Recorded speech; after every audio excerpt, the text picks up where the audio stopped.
You don't procrastinate because you're lazy. You procrastinate because you're in conflict, a war between the part of you that wants to grow and the part of you that's terrified to fail. Every time you hesitate, avoid, or scroll, it's not weakness, it's self protection. 5,000 years ago, on the battlefield of Kurukshetra in ancient India, there was a warrior who faced the same kind of paralysis. His name was Arjun. Beside him stood his guide, Lord Krishna, the eighth avatar of Lord Vishnu, one of the major deities in Hinduism. What followed became one of the humanity's greatest texts on purpose, fear, and action, the Bhagavad Gita, the Song of the Divine. I'm a practicing Hindu, but you don't need to be a Hindu to gain from this because the Gita isn't a religious text, it's a psychological manual. It was spoken on the battlefield, but today, the real war is inside us. And in this video, I'm going to show you exactly how Krishna taught Arjuna to overcome this paralysis, fear, and disconnection, and how the same lessons map perfectly with what neuroscience now knows about the human brain. You learn three different timeless parts, each rewires a different circuit in your mind. But first, let's see what the battlefield today is clearly. The Gita begins with Arjun in his chariot standing between two armies, knowing what to do, but he was froze. Krishna looks at him and tells him that your confusion is born of fear and attachment. Conceptually, the chariot is your body, the vehicle of your life. The horses are your senses, chasing pleasure and fleeing pain. The reins represent your mind, trying to control those impulses. Arjun is your soul, your awareness, trembling at the edge of action. Krishna, your inner wisdom, the clarity beneath the noise. Modern neuroscience mirrors this exactly. Your limbic system generates emotions. Your prefrontal cortex tries to control it, but when the emotions overwhelms the control, you freeze. That's procrastination. Your horses outrun the reins. Krishna's lesson was simple. You can train the horses, but before you can train them, you need to see which way they pull. So, ask yourself these questions. What stops you from starting? Is it A, what if I fail? Is it B, what do I do? There's too much. Or is it C, that why do I even bother? Question 2, when you finally start, is it A, you overperfect everything? Or is it B, you scatter your mind into everything? Or is it C, you totally disengage? Question 3, what excuse do you tell yourself? Is it A, I'm not ready? Is it B, I need more clarity? Or is it this doesn't matter? If it's mostly A's, then your procrastination is fear based. If it's mostly B's, then your procrastination is overwhelmed based. If it's mostly C's, then your procrastination is meaning based. You're not judging yourself in this, you're just diagnosing your mind. Now let's walk the path what Krishna offered for each. If failure is your block, you're not weak, you're just protecting yourself. Your brain imagines failure to avoid pain, but it doesn't realize that the emotional pain isn't fatal. Krishna's first teaching, the Karma Yoga, the yoke of action. The Bhagavad Gita, chapter 2, verse 47 says, you have the right to the action alone, not to its fruits. Never be attached to the results, nor let the inaction be your habit.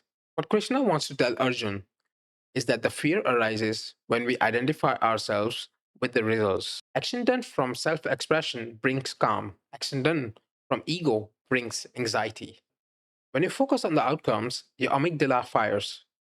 The result is that your mind goes into threat mode. When you focus on the process, your prefrontal cortex takes over. The result is the calm control. How to practice? Pause and name. Feel the tension and then name it.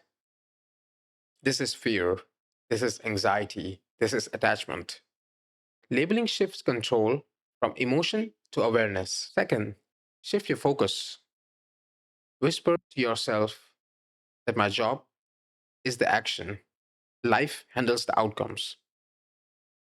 Then take the next one small step. Third, release.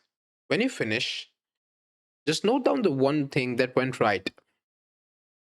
This way, you're retraining your brain to equate effort with safety and not threat. Practice this for a week, and fear becomes a signal, not a wall. Path 2, Buddhi Yoga, the clarity method. If confusion paralyzes you, you're not scattered, you're overloaded. Krishna called this the many branched mind. In Bhagavad Gita, chapter 2, verse 41, Krishna says, those with resolute have one pointed focus, and the minds of irresolute branch endlessly. In this, Krishna warns Arjun that the distraction arises when the mind is split, when you are trying to serve too many masters: duty, ego, desire, fear. Now, how to practice this path?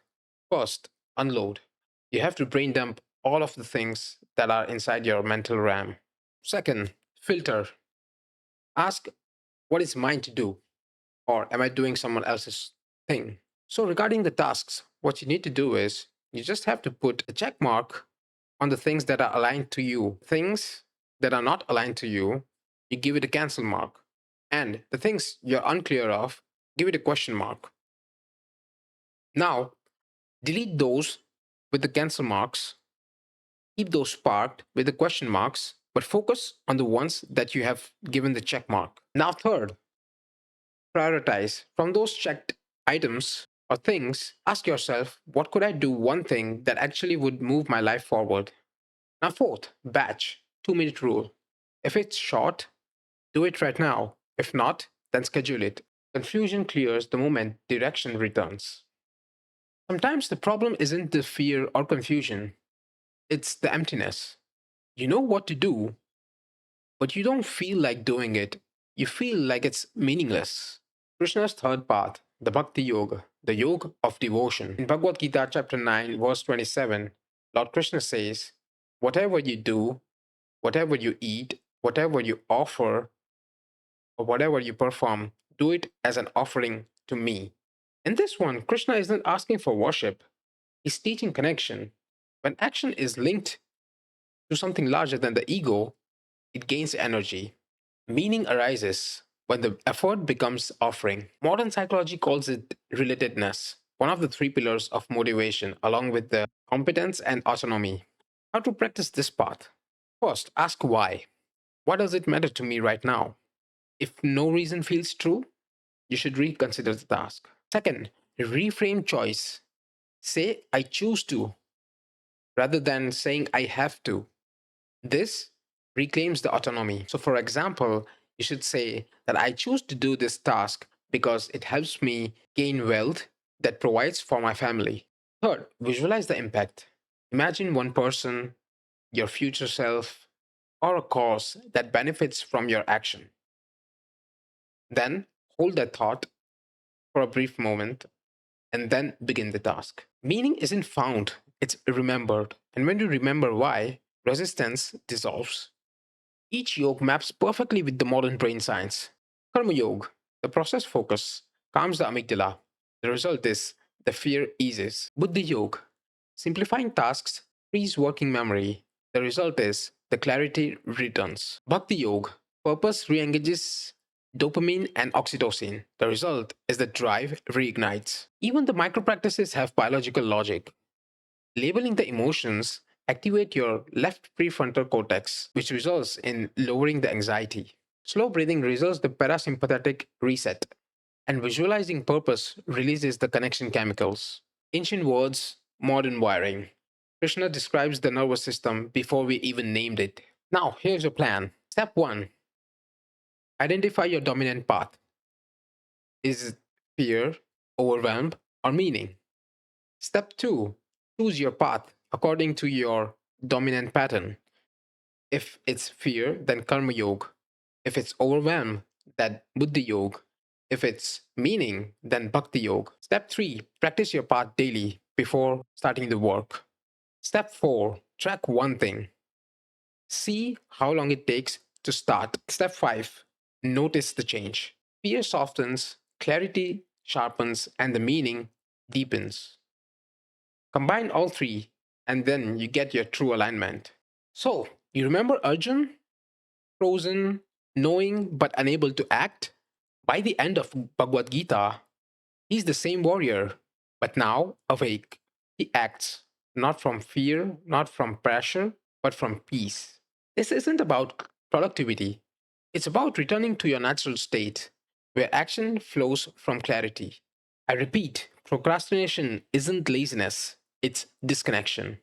Karma Yoga reconnects you to movement, Buddhi Yoga reconnects you to clarity, and Bhakti Yoga reconnects you to meaning. When those align, the inner war ends. In Bhagavad Gita, chapter 6, verse 5, Lord Krishna says, the mind is alone the cause of bondage and liberation. The mind isn't an enemy to conquer, it's an instrument to tune. Tune it with clarity, curiosity, and care, and watch how life begins to play its own rhythm. One of the lessons in the end of Bhagavad Gita also means where inner clarity meets the capacity of action, there is the victory. May you find your alignment. May your actions flow from peace. I want you to tell me, what paths are you walking currently in the comments below? Is it the Karma Yoga path? Or is it the Buddhi Yoga path? Or the Bhakti Yoga path? If this shifted something in you, consider subscribing our channel. Hit like and share it to your friends and family. Let's end this inner war together. Hare Krishna.